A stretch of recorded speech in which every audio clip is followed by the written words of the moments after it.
dictating the wrap-up on the Butcher Benton package. I'm Lieutenant Dick Chason. This hadn't been a routine case, and to find the answer, I've had to put a lot of little pieces together. It began on the day most cases can be called closed. It was the day before the butcher was to be executed. He was visited by his attorney, Paul Lowe, in the death house. It was at this first meeting the Butcher Benton case took its first switch. Well, that's it, Butcher. The evidence against you was so strong, the governor turned down your appeal. You're a rotten liar, Lowe. You started railroading me from the beginning of the trial. And now you're still trying to throw me curves. Look, I don't blame you for being edgy, but get this straight. I didn't double-cross you.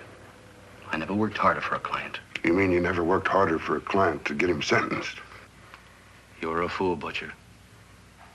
If you hadn't tried to double-cross Squeamy Ellis and Joe Marcelli, they wouldn't have turned state's evidence against you. But you had to get greedy. You wanted to keep the whole $600,000 for yourself. Well, the boys got sore, and I don't blame them. It was all your idea. You planned the whole job. You hired us. When you found out I'd staged the money, you decided it was time for me to die. You got those two crumbs to turn state's evidence on me. You stinking rotten mouthpiece. We both know that isn't true, Butcher. Now, look, what's the sense in not giving me the money? It's not going to do you any good. Well, I'll have the satisfaction of knowing that none of you three crumbs are going to spend it. What about Eva? Don't you owe her something? If you tell me where the money is, I'll see that she gets your share. I've got a different idea. I'm going to kill you and Squeamy and Joe. Then I'll take care of Eva myself. You thick-headed ape, you're going to die tomorrow. Remember what I said. I'm going to get you, all three of you. Even for you, Butcher, that'd be quite a trick. So long, dead man. Remember what I said. I'm going to kill you, all three of you.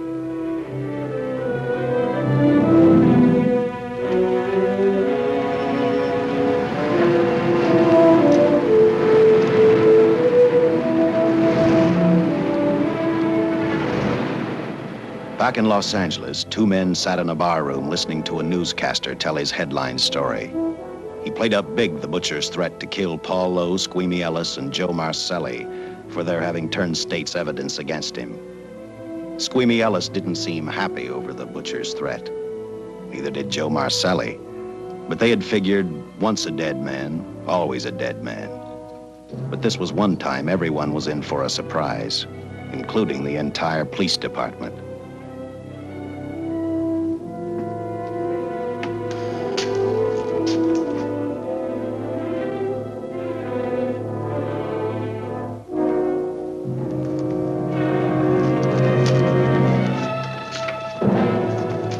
You seen the headlines, Captain? Teletype just came in from San Francisco. Butcher's execution is set for 5 o'clock this afternoon. And like the newspapers say, he still refuses to talk about that stolen money. Well, I still have hopes of coming up with something. That's what I dropped by for, Dick.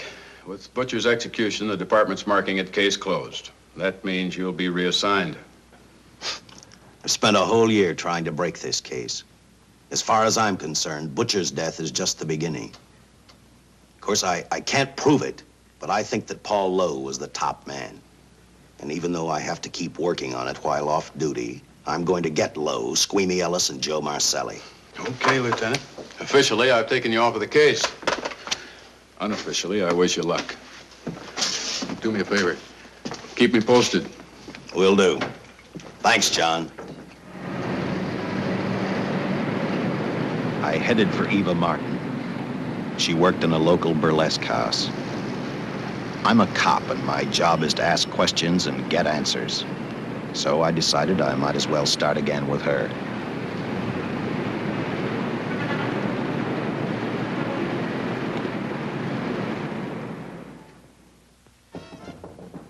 Come in. Oh. What do you want? I'd like to talk to you. Talk? You're a cop, aren't you? That's a good question. I can't even find a 3-ton armored car, let alone the $600,000, and I've been on the case a year. I've told you, and I've told you, and I've told you. I don't know anything about the money. I never did. Benton's gonna be dead in a little while. I thought it might make a difference. I never knew anything about the money. Call me dumb. I didn't even know Charles was in the rackets until the trial. Now, take it easy, kid. You're on, Eva.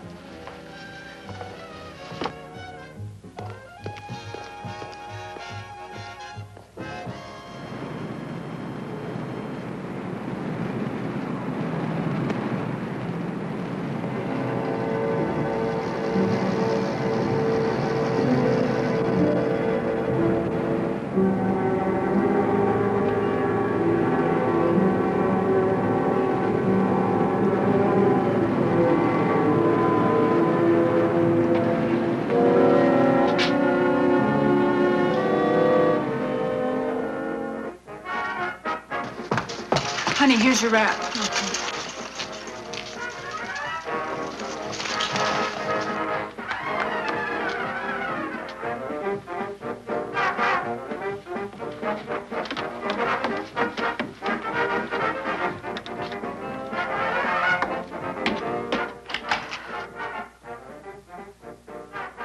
A few moments ago, Butcher Benton, without revealing the whereabouts of the $600,000 stolen in the armored car holdup, paid for his crimes against society in the gas chamber at San Quentin. Now for a look at the international scene. Today... Come on, baby. Don't waste tears on Benton. I feel so badly about Charles. If I'd known, maybe I could have done something. How about a drink? We could both use one. An artist can't drink while she's working, Paul. Boy, see.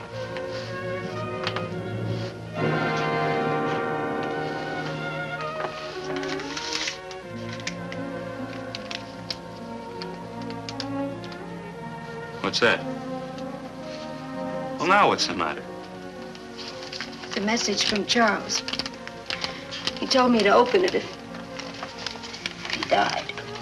Finale, Eva. All right.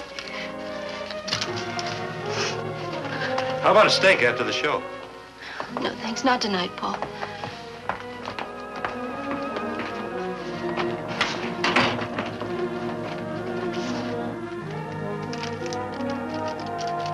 I didn't find out until much later, but Paul Lowe, in opening the letter the butcher had given Eva, found a map outlining a section of the city sewer system, and clearly identified was the spot where the butcher had hidden the stolen payroll.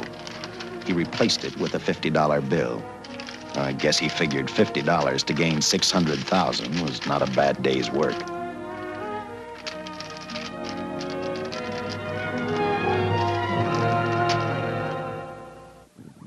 And a few hundred miles away in San Francisco, the case took another switch, which turned the next 72 hours into one long, hideous nightmare. Dr. Bradshaw, a distinguished biochemist, was making preparations for a final experiment which he hoped would lead the way to a cure for cancer. He'd been successful with laboratory animals. The last step called for a human body. And Dr. Bradshaw's assistant quickly made a deal with a local mortuary and returned to the laboratory with the dead body of Butcher Benton.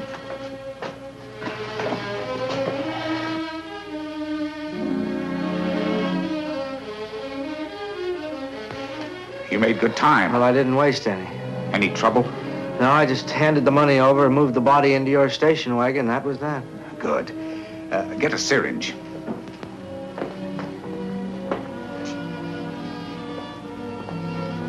He's in good shape. Well, I hope so. We'll get other blood samples later. We'll run this one through fast. Right. Now wheel him into the machine and then raise him. Right.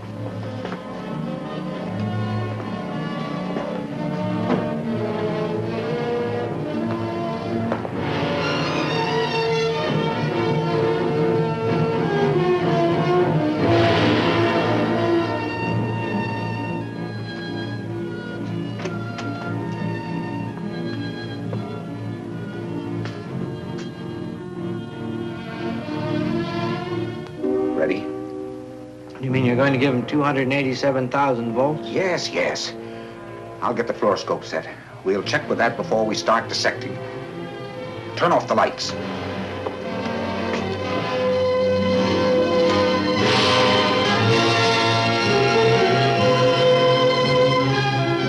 There you are, old boy. If you respond properly and my theory is sound, you'll be more famous dead than alive. Throw the switch.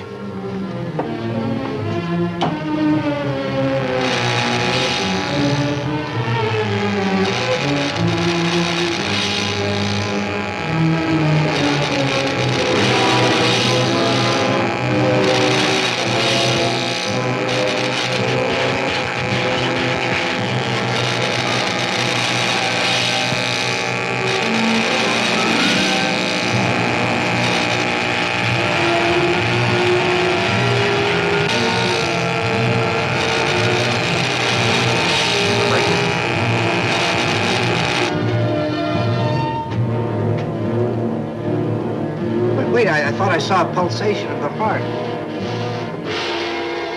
You're right. Dr. Bradshaw is beginning to breathe. You've brought this man back to life. No. The heart muscle has simply responded to a terrific electrical shock, that's all. Yes, but it does prove that the cells still function. Dr. Bradshaw, he is alive. A shock reaction, it can't last. His cells are multiplying now, if your theory is right. We could keep that reaction going longer. But it's worth a try. Get the body out.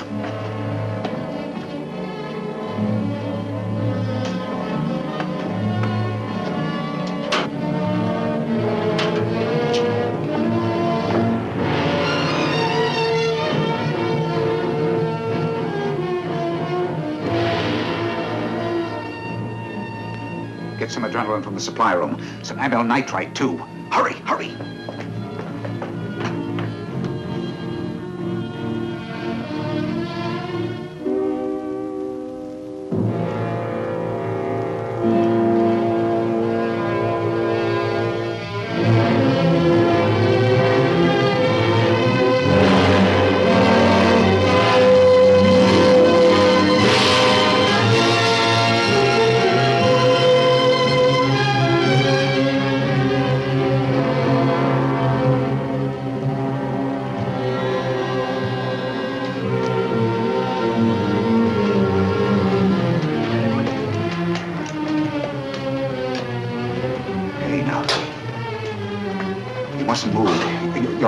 Stand the strain.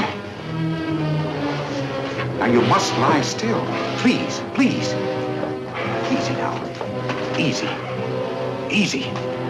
You must lie. Easy. Please. Oh!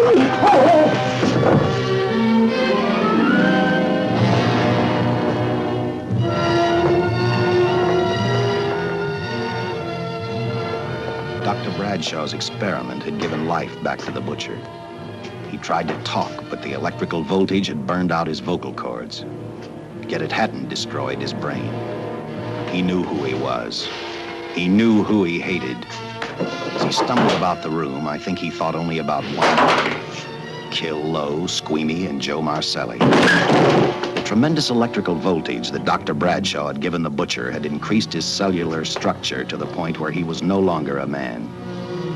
Dr. Bradshaw's experiment had created a vicious, brutal animal with an almost inconceivable amount of strength. Dr. Bradshaw must have believed the butcher's regained life would last for only a few minutes. Therefore, instead of calling for help, the doctor decided to handle his creation alone. Now, easy, Benton. Just relax. I'm a doctor. I want to try to help you. Do you understand me? You're in my laboratory. The execution was carried out and you were declared dead. I tried an experiment on you and brought you back to life, although I didn't intend that. Now, you've had a great shock. Now come and sit down. Now, be quiet. Now, come and sit down. Take it easy. That's the boy.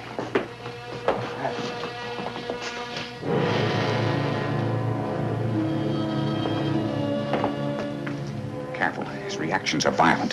How do you explain this? Each cell must have multiplied 100 times, perhaps thousands. His strength is unbelievable.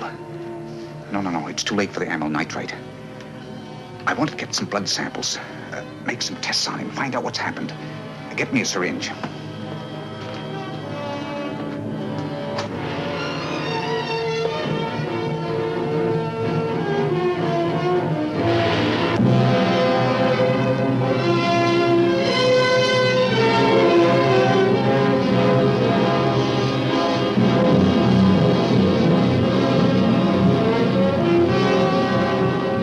Why won't the needle penetrate the skin? Tissue must be nearly a solid mass of cells. How are we going to get the blood sample? Surgically, perhaps.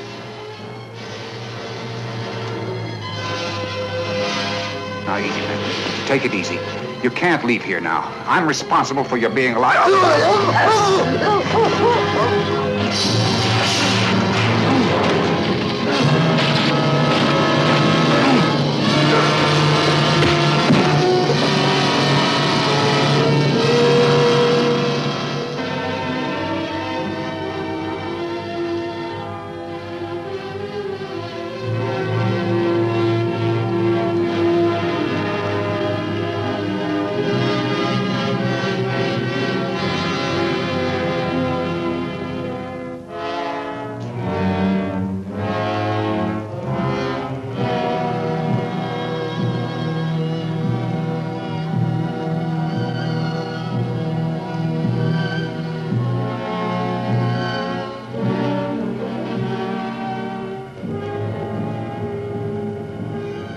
Towards the end of this case, Captain Lauder and I found out the doctor and his assistant had been murdered.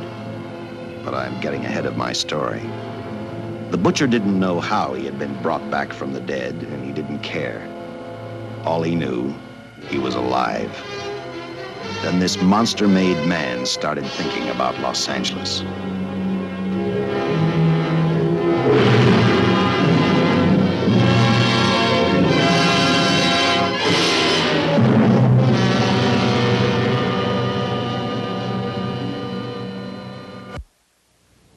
On that very night back in Los Angeles, I decided to stop playing detective for a little while.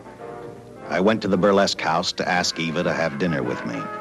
After all, the butcher was dead, and if I got lucky, sooner or later, I figured Paul Lowe would lead me to the stolen payroll. In a way, that possibility made me even feel better. It's not fair to watch the show from backstage. Next time, I'll pay admission. I take it by that remark you like my routine. Yeah, you're pretty good. What I can't figure out, though, is why you stay in a place like this. It shouldn't be hard for someone like you to get a job in a class spot. If you weren't a detective, I'd be willing to bet with a line like that your next remark would be, how about dinner? Well, not exactly dinner, but a hamburger might be a good idea. If you're asking in an official capacity, I can't say no. I'm off duty. For the past 6 months, all I've ever called you is Lieutenant Chason. Do you have a first name? Dick. Give me 10 minutes for a quick change, because you just made yourself a date, Lieutenant. I mean, Dick.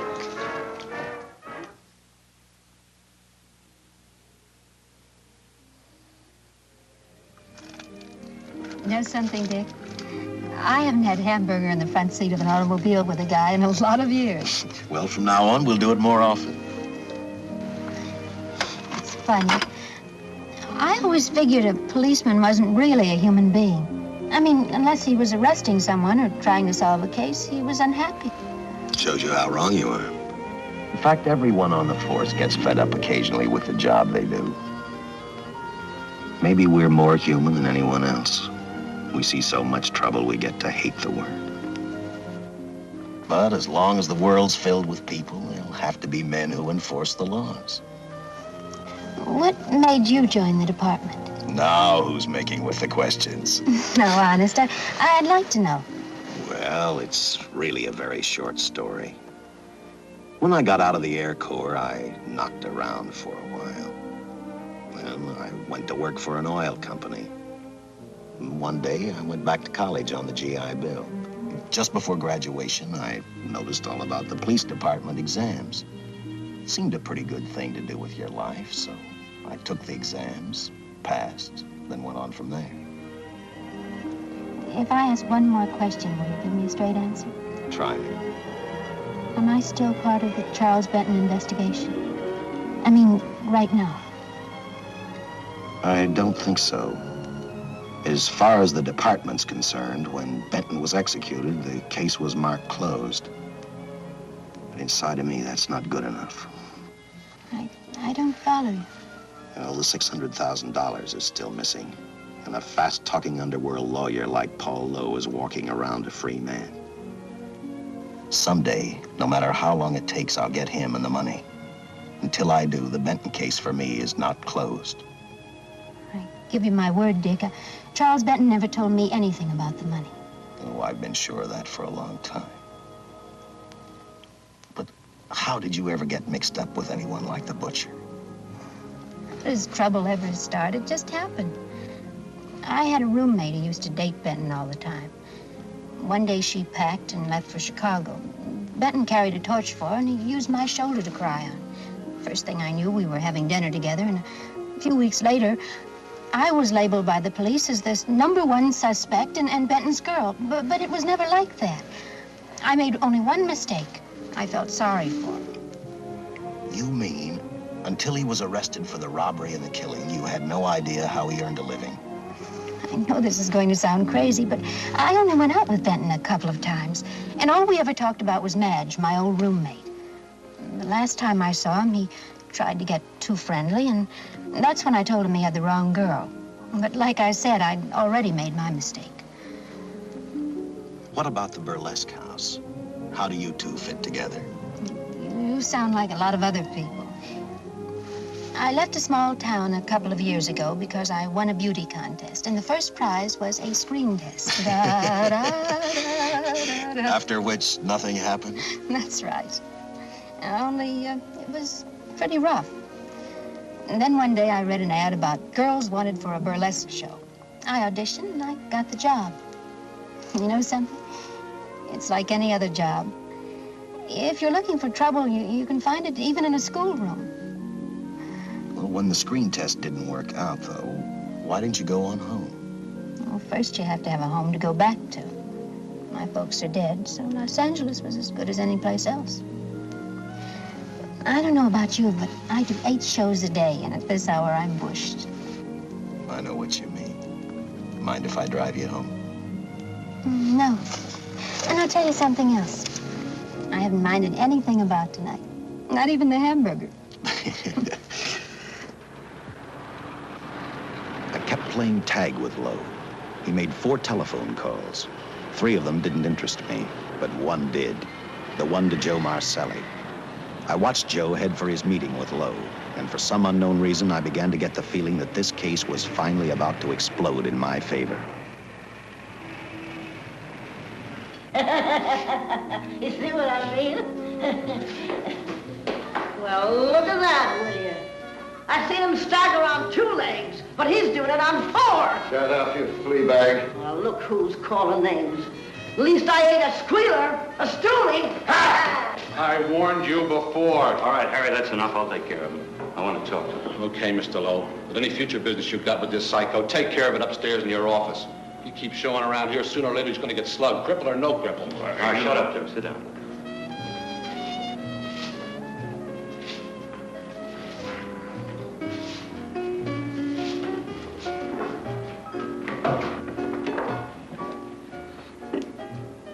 I need a shot, bad.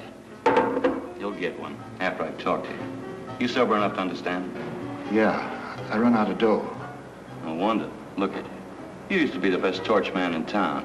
Now I don't think you could crack a safe if you knew the combination. No jobs. Nobody wants me since I turned states on Benton. That's your doing. You taught me. All right, quit crying. I got a job for you. If you can stay off that stuff long enough. You know I can if I've got a job. How much? What is it? It's $2 grand in it for you. Where? Right near where he pulled the job. Interested? $2 grand ain't much out of 600,000. There'll be other expenses. Besides, that money's plenty of. Now, you want it or do I get another boy? I'll do it. How soon do you want me to go to work? Set it up for tomorrow night. Call me before noon. I'm going to the races. 1. And that's all. The job's over.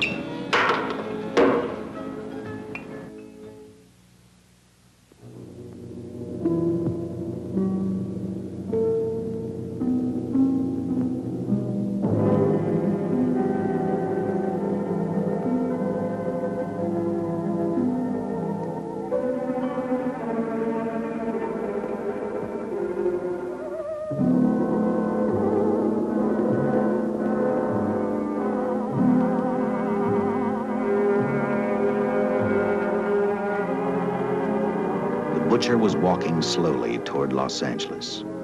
He'd traveled through wooded hills to prevent being seen by anyone. Finally, he came to a quiet road. He stopped to get his bearings.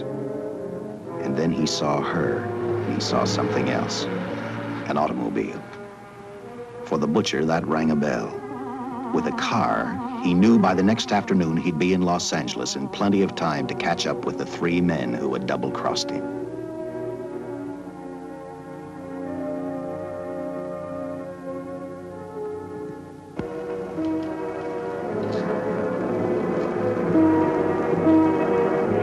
See, you're a real gentleman to be helping strangers in distress. I hope you don't mind me using the babe here as bait. Quite a dish, isn't she? But that's what she gets paid for. Bait, that is. Yes, sir. She's a real shaker artist of my outfit. Carnival man myself. Just call me Connie. Yeah. Well, friend, we're in a little bit of difficulty here. Got a flat tire, brand new car, no tools in the back. Why, some of these dealers make my carnival grifters look like babes in the woods.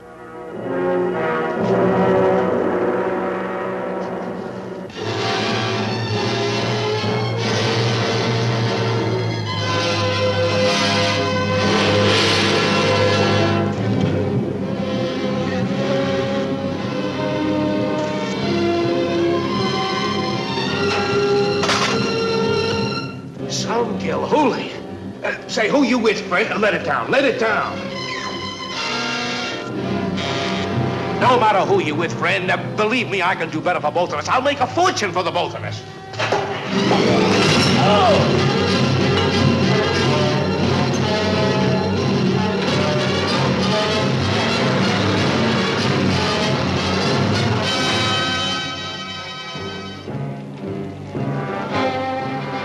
An hour later, the San Francisco Police Department sent out an APB. Squads were sent to various parts of the countryside.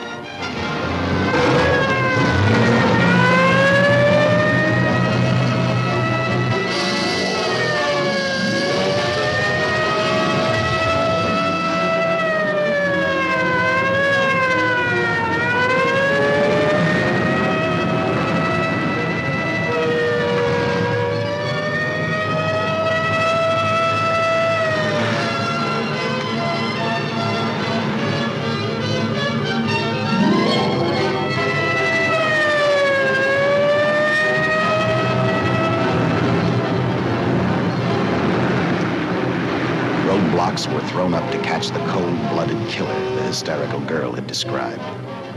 Each squad kept reporting back to central headquarters, and each of their stories was the same. So far, none of them had spotted the car the killer was driving. Orders were given to shoot to kill, because from the girls' further accounts, they realized they were dealing with a maniac.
trust that this information will answer all of your questions. If I can be of any further service, let me know. Sincerely, J.I. Louder, Captain Police, L.A. Here's another all points from CHP, Captain.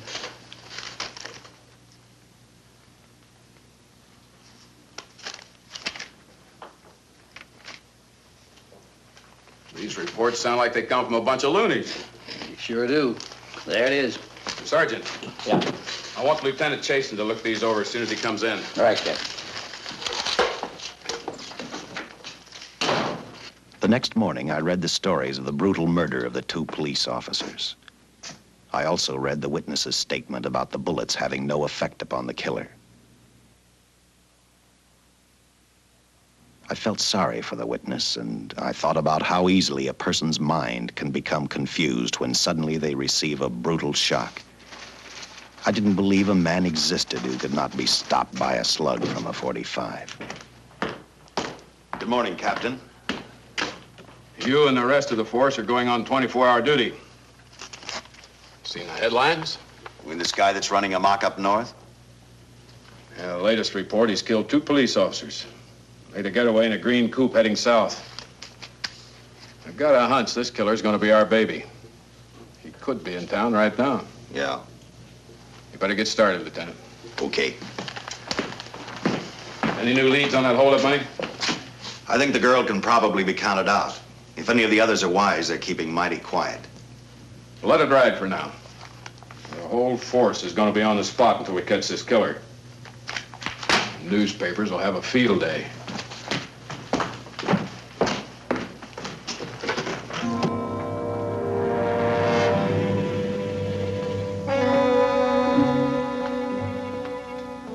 We were wrong about 2 things. The killer was already in our city, and we didn't know he was Butcher Benton. He headed straight for Eva Martin. He went to her dressing room to get back the map he had left in the envelope with her. He wanted first to check his money, then catch up with Lowe and the others.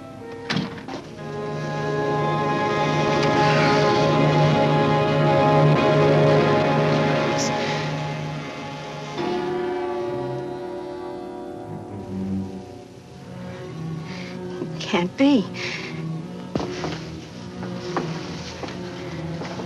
But you do look like him. Only different somehow.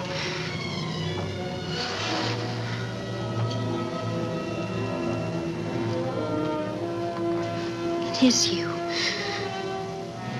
Why didn't somebody tell me? What's happened, Charles? Those look like bullet holes. Are they?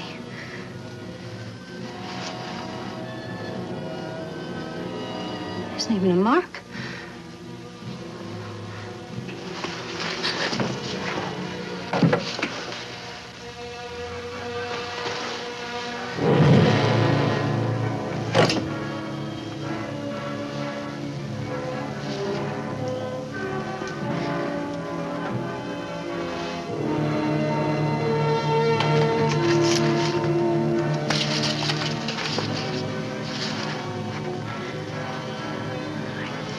I opened it like you told me. I found the $50.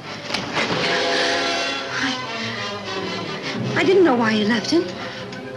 Oh, Paul didn't know why he was here.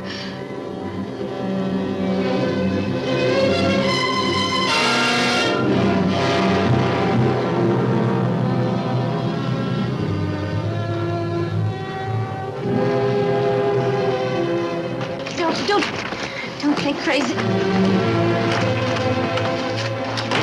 The name of Paul triggered his hate. He left her dressing room and started for Squeamy Ellis and Joe Marcelli's place. Because he knew, with them out of the way, Paul Lowe couldn't open the strong box where the money was hidden. He thought of Squeamy and Joe first. He was saving Paul Lowe for last.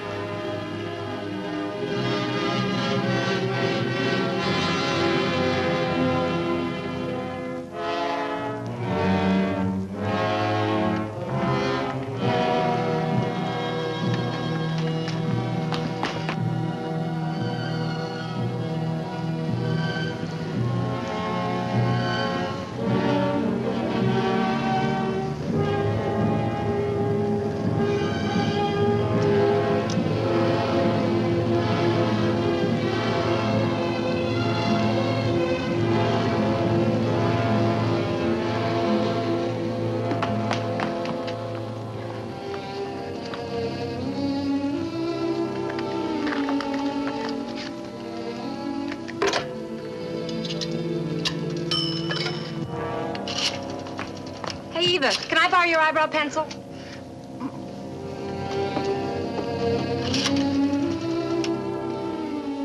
Operator, get me police headquarters.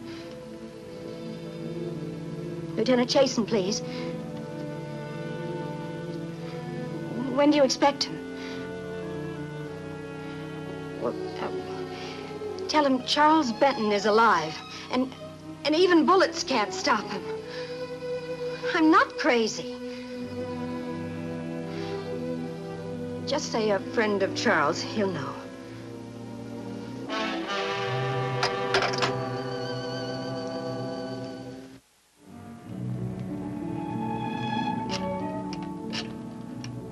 After leaving a message for me, Eva telephoned Squeamy Ellis. She tried to tell him the butcher was alive and on his way over to kill him. Squeamy didn't believe her, and in a way you couldn't blame him. Who in their right mind would believe a man had returned from the dead? What Squeamy actually believed was that the butcher, before his execution, had hired a killer to carry out his threat.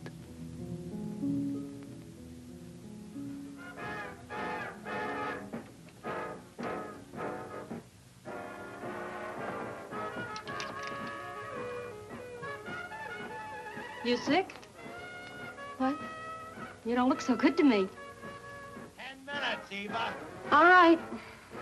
Say, Eva, I could take over the matinee trick for you. What?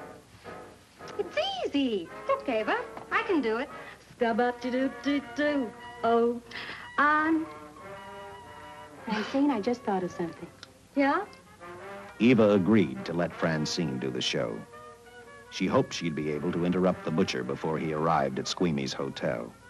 Or, failing that, at least be able to warn him to stay out of sight. You wanted me, Captain? Yeah, I just had a rundown on those fingerprints of the stolen car up north. We got nothing on the driver who was killed or the woman with him. Take a good look at these. There's something funny about these. Yeah. The boys in the lab can't figure it out either. Those are the killers. They were found on the steering wheel. Looked like they'd been stamped in with a steel die. They sure do. These are Butcher Benton's. What? Well, they look the same to me. How do the lab boys explain that? They don't. Their best guess is a twin brother. An identical twin could have the same pattern of whorls with only slight variations. Ever hear of the butcher having a twin brother? No. Even if he did, it wouldn't explain these freak prints. You didn't pick up your message, Lieutenant. Some wacky dame calls you. And she says Charles Benton is alive, and bullets won't stop him. If we buy the twin theory. Who was she? Where'd she see him? Well, she wouldn't leave her name. Sounded kind of hysterical to me. Said she was a friend of the butcher's. Eva Martin. Get over to Follies and see what that girl knows. Yeah. Some guys have all the luck. I never drew an assignment to the Follies.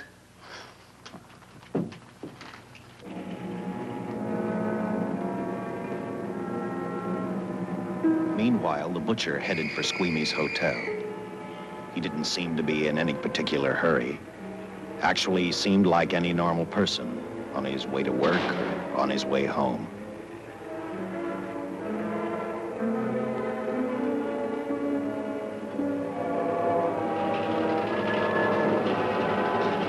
He rode up Angel's flight, arrived at the top, scanned the hotel building, and then noticed the only exit from Squeamy's apartment, a fire escape.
butcher was figuring his next step.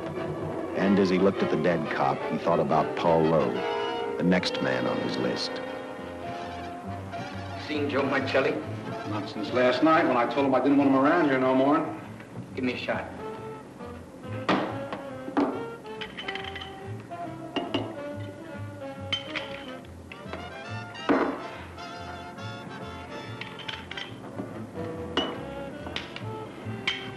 Look, I need help. Just found out that Benton's hired a killer to get me. He's after Joe, too. Then well, then drink up and get out. I don't want no trouble around my place. You're a real pal. Drink up and get out, I said.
Operator, get me the police!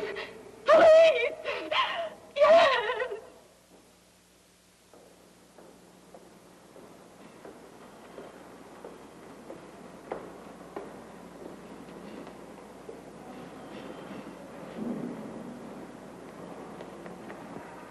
What's happened? A guy named Squeamy got thrown from the 5th floor. He's deader than a mackerel. Customer of mine. You mean Squeamy Ellis? Yeah, that's it. Just Squeamy. No one else was killed. Ain't one enough?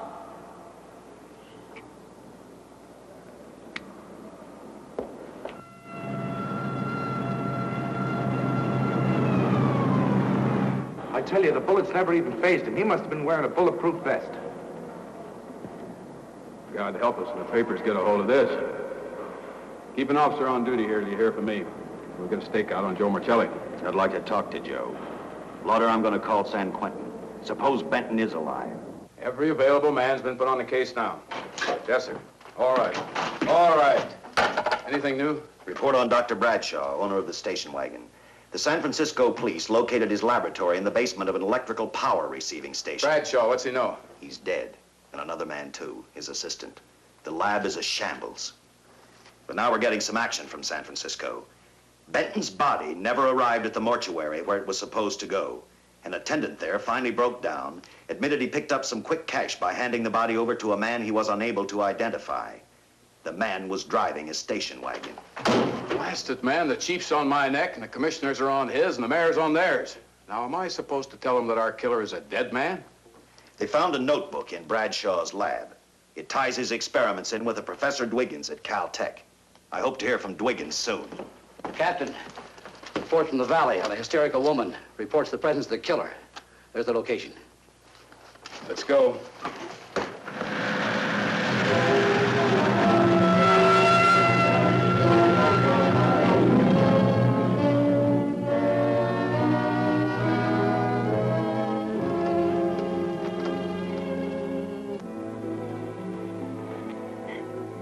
You and your boyfriend had a little fight, and he got out of the car to take a walk.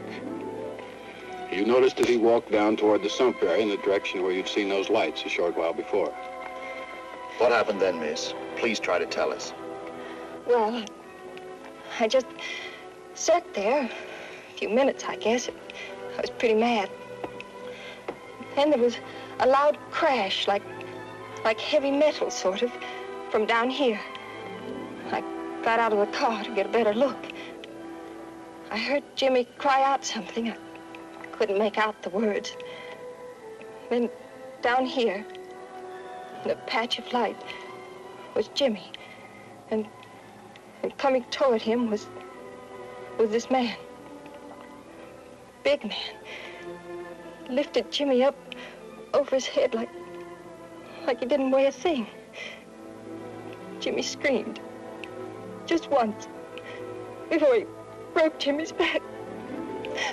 I heard it snap, not far away. Then I started running till I found this house. They let me use the phone. Thank you, mate.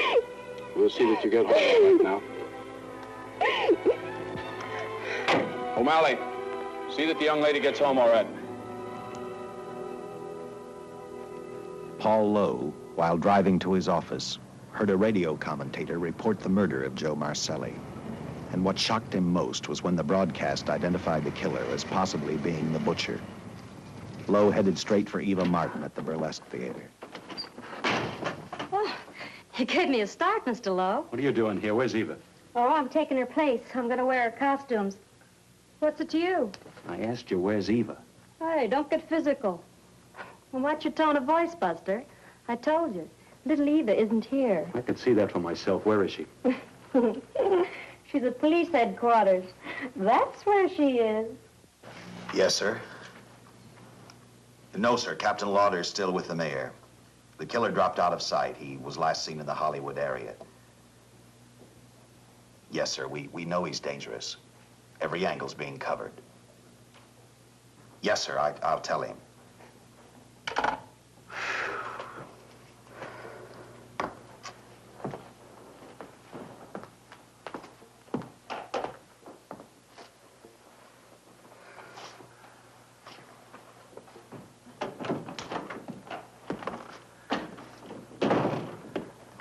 Here, see how these fit. Low heels. I'm sorry. It's the best our wardrobe department can afford. Any idea how soon the captain will be back? Now, look, I'm going to see the captain if I have to wait here all night. Paul. Paul, Charles killed Squeamy and Joe. Joe, too? Benton? He's alive. I saw him, but nobody will believe me. I'm checking it.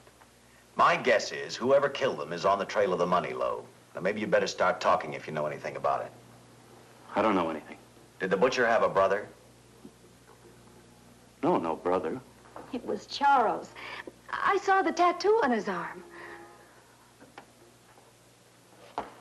Look, I demand police protection. Where's the money, Lowe? You heard me. I demand protection. I know my rights. We put stakeouts on your office and home.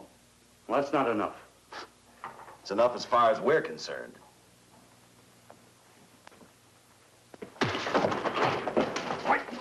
Now you gonna book me, Sergeant?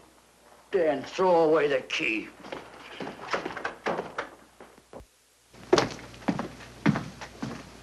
Thank you. Come up with anything yet, Dick? Oh, we've checked every hotel, motel, and rooming house in town. We've run a cross-check on every hangout Butcher ever used. Net results, blank. This is incredible. We not only discover a dead man turned killer, but it's beginning to look like he plays ghost, too. He's somewhere in this city, and if we have to take it apart brick by brick, we've got to get him. I may be way off, but I think Paul Lowe could tell us a lot. Maybe. It's a cinch he's not going to. Well, suppose he had no alternative. You better grab some coffee. Your mind's beginning to play tricks on you. No, now, wait a minute. When Lowe came to us for police protection, it was because he was scared stiff the Butcher would add him to the list of Squeamy Ellis and Joe Marcelli. Go on. It figures, too. When he slugged the sergeant, he knew we'd book him right away. Oh, this Lowe's a pretty cute character. But we can play the same game. You mean we'll threaten to release him? Well, not exactly. You tell him you realize that he was excited, that throwing the punch was accidental. Tell him we're not going to make a charge, that he's completely released. Lieutenant, you know we can't do that. Lowell made his first mistake when he hit the sergeant, and that'll get him a year. As far as the department's concerned, at least it's a small victory. If my hunch is right, Lowe won't want to be on the streets with the Butcher looking for him. And he may talk, and talk a lot. Enough maybe for us to get rid of him permanently. Even lead us to the Butcher. If he's frightened enough, that might work. But if it doesn't... No, Dick, I'm not going to release him. I want him out of my way so bad I can taste it, but not bad enough to be responsible for getting him killed. The good thing about that, Captain, is the fact we know it, but Lowe doesn't. Let's give it a try. All right, Lowe. Come on out. I think you'll find everything in there. You're free to go, Mr. Lowell. Wait a minute. Who do you think you're kidding? You arrested me for assaulting an officer. Court, I'll plead guilty. With luck, I might get off with 6 months. For a lawyer, you're forgetting a very important point. If no charge is made, there's no trial. It was a tough day for everyone. We figured your nerves were on edge, and when you threw the punch, you didn't know what you were doing. I've squared everything with the sergeant. It's all over, all forgotten. Yeah? Why'd you bring a stenographer? Simply because I wanted a record of our conversation at the time of your release. Okay, Lowell, let's go. Oh, wait a minute. Once out on those streets and I'm a dead man. You let me go, you'll be responsible for murder. Oh, come off it, Lowe. You're imagining things. You know the Butcher threatened to kill me. You set me free, he'll do it. Well, that's just a risk we'll have to take. But the way I look at it, Mr. Lowell, you'll be okay. Look, Captain, I'll make a deal with you. You keep me here and I'll tell you how to recover the money. Maybe even catch the Butcher. No deals, Lowell. You'd probably tell us anything just to stall for time. Come on, let's get out of here. Now, wait a minute. All right. I'll tell you the truth. Start taking this down. I, Paul Lowe, hired Butcher Benton, Squeamy Ellis, and Joe Marcelli to pull off the armored car holdup. And then Lowe continued with his confession. He told us about finding the map. He showed us the exact location of where the Butcher had hidden the stolen payroll. And he gave us a most important answer. The explanation as to how the Butcher was able to elude detection. His means of escape was the sewer system beneath our city.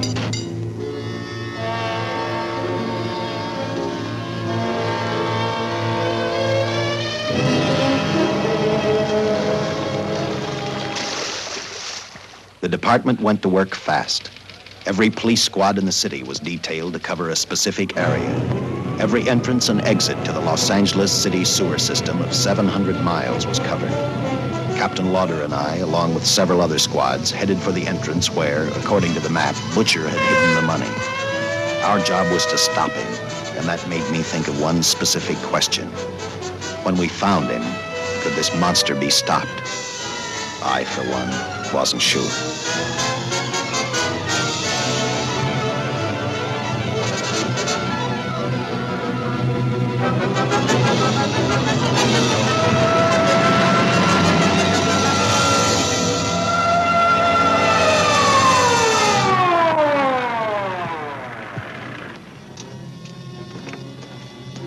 Everything all set, Lieutenant? City engineers mapped out each possible exit. The squad of officers are spotted at every point. If the butcher can be caught, now's the time. Well, after I talked to Caltech, I called on the fire department for a little help.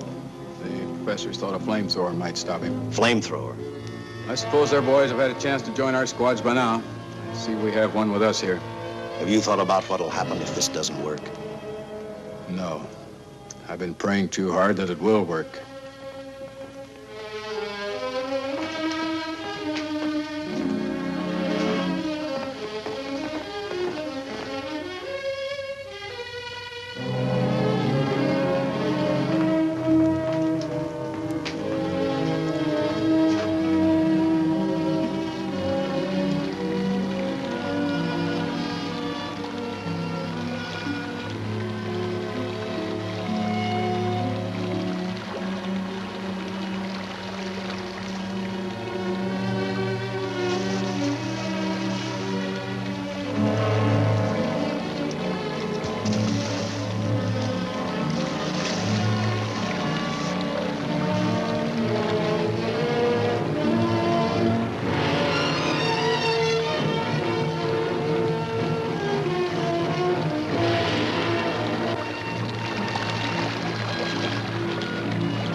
This was where we split up. I'll go straight ahead.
If this map's right, we're off our course. We'll have to backtrack.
Let him have it.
And the tremendous shock of electricity that brought the butcher back to life destroyed him.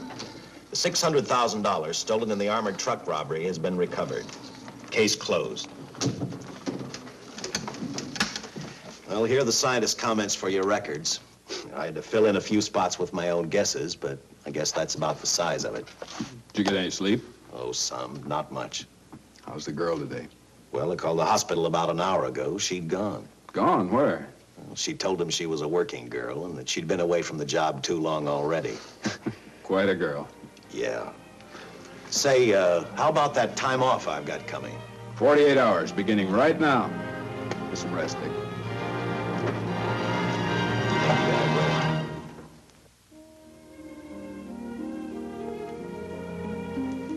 something, Dick? The past 72 hours seem like a bad dream. That rest in the hospital today really gave me a new lease on life. Now that it's over, I can't believe it actually happened. The important thing is to remember, it is all over. I suppose you'll be assigned to another case. I'll have to give up hamburgers in the front seat of the car for steaks in a restaurant. No, I've thought about that. In fact, I decided to do something about it. I started by talking the captain into a short holiday, and just about an hour ago, I got you fired. What? What did you do that for? I figured that being my wife would take up all of your time. Even if I wanted to say no, I couldn't. You're not supposed to say no to a detective. I figured that, too.